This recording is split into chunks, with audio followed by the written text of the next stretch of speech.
Good afternoon, class. Today we will do the remaining part of chapter 12 in SST. So open page number 9090 and the topic is development in surgery. So first of all, you should know what is surgery.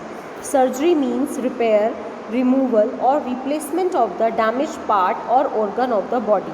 Means if one part of your body or organ of your body is damaged due to some reason, so doctors can repair it or they can remove it for permanently or they can replace it. Suppose the kidney of one person is damaged, so what they will do, they can replace it, they can remove the damage and they will put the new one. Clear? So surgery was practiced even in ancient times in India.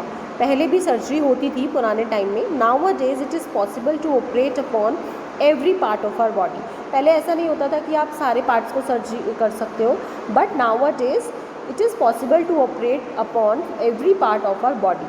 The vital parts like kidney, liver, brain and heart can be successfully operated upon.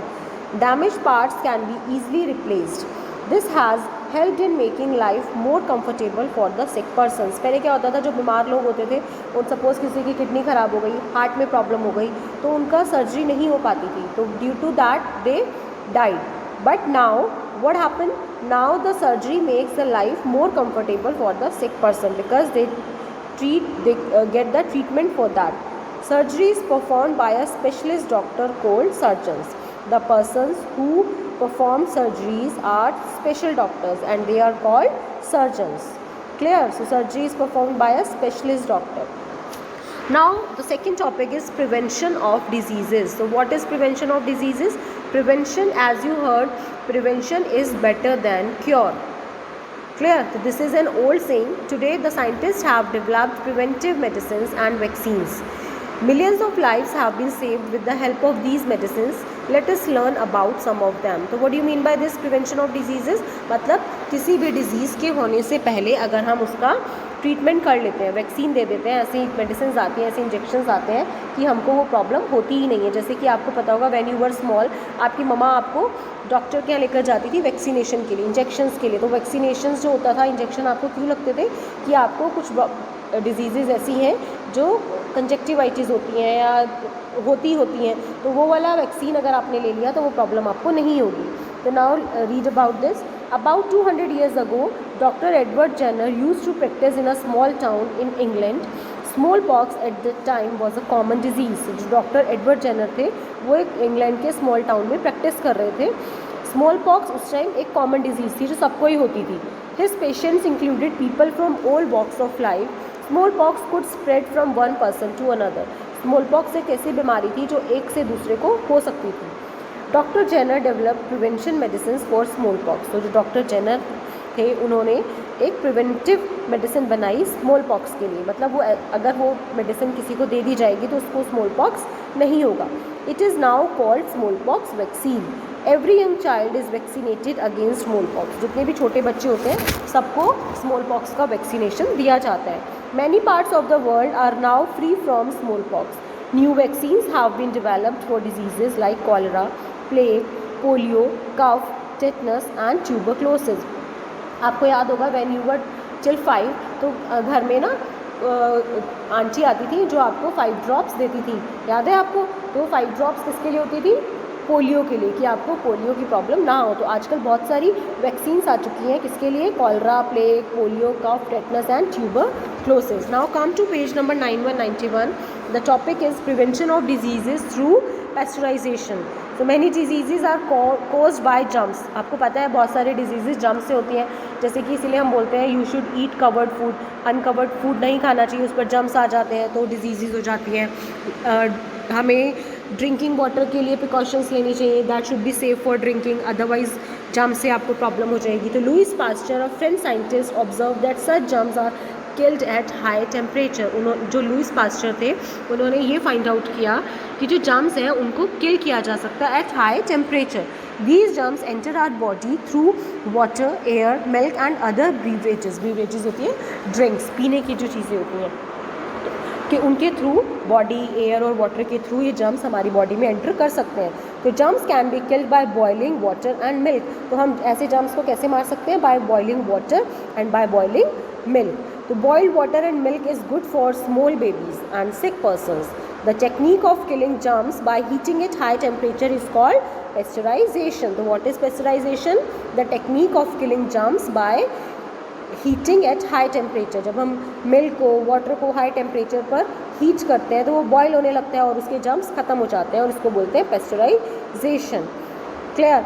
Do you know Louis Pasteur also invented the vaccine of dog bites. जो dog bites होते हैं, जब doggy bite कर लेते हैं, काट लेते हैं, तो उसके लिए भी लुइस पास्चर ने एक वैक्सीन इन्वेंट की थी.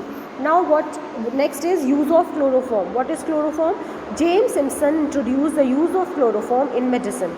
It is use to make a person unconscious. ये लोगों को अनकॉन्शियस करने के लिए काम आता है. अब आप सोचोगे कि अनकॉन्शियस क्यों करना है? तो before an operation a person is made unconscious so that he does not feel pain. जब ऑपरेशन होता है, जब सर्जरी होती है, तो उसमें कट करना पड़ता है ना बॉडी के पार्ट को, तो कितना पेन होगा, आप उसे बेयर नहीं कर पाओगे. तो इसलिए जिसका ऑपरेशन होता है, सर्जरी होती है, उसको क्लोरोफॉर्म दिया जाता है कि वो थोड़ी देर के लिए अनकॉन्शियस हो जाए. Clear? But with the discovery of chloroform surgical pain was reduced. तो क्लोरोफॉर्म की डिस्कवरी की वजह से जो सर्जिकल पेन है वो कम हो गया. But half of the patients died due to infection of wounds by germs. अब क्या होता है, अब कुछ लोगों की डेथ हो जाती थी कि जो उनके वाउंड है, जो उनका जख्म है, उस पर जम्स आने से.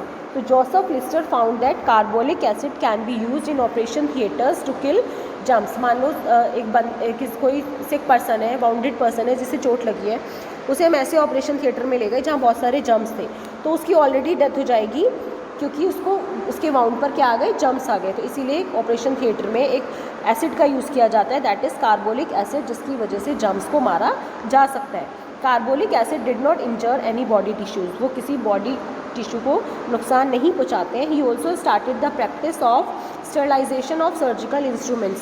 स्टरलाइजेशन तो सर्जिकल इंस्ट्रूमेंट्स नहीं, आजकल बड़े बड़े सैलून में भी होता है. हेयर कट करने के लिए जो सीजर यूज़ की जाती है, उन्हें भी स्टरलाइज किया जाता है. बच्चों की जो फीडर्स है, उन्हें भी स्टरलाइज किया जाता है. तो व्हाट इज स्टरलाइजेशन? स्टरलाइजेशन ये होता है कि जो इंस्ट्रूमेंट्स होते हैं, फीडर्स होती हैं, सीजर्स होते हैं, उनको बॉइलिंग वाटर में डिप कर दिया जाता है कि जो उनके जम्स हैं वो किल हो सके.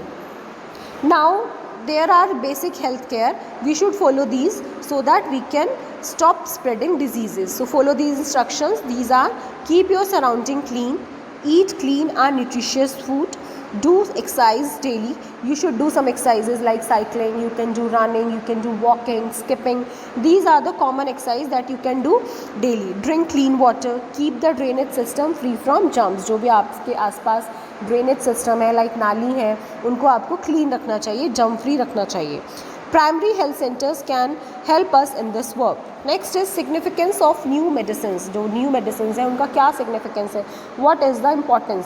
The new development in medicine and surgery have improve the general health of people. अब जो ये नई मेडिसिन आई हैं, सर्जरीज होने लगी हैं, इससे जो लोगों की जनरल हेल्थ है उसमें इम्प्रूवमेंट आने लगा है. Now we live longer. अब हम ज़्यादा टाइम तक ज़िंदा रह सकते हैं. The death rate has fallen. पहले क्या होता था, बहुत सारे लोग बीमारियों की वजह से, डिजीज़ की वजह से मर जाते थे बिकॉज उनको सही ट्रीटमेंट नहीं मिलता था, मेडिसिन नहीं मिलती थी. But now the population of our country is now more than 100 crores. There is more than double of what it was at the time of our independence. When India got independent in 1947, our population is just double of that time. How embarrassing is this? This has created many problems in our country. Yes, this is very true. जितना population होगा उतना ही pollution होगा, उतनी ही आप trees, plants, इन सबको cut करते जा रहे हैं क्योंकि रहने के लिए जगह नहीं है. We must follow the small family norms to keep the population under control. Clear? So these are the few basic health care that you should follow, and this was the chapter. Read the chapter again and watch the video carefully. Thank you. Have a nice day.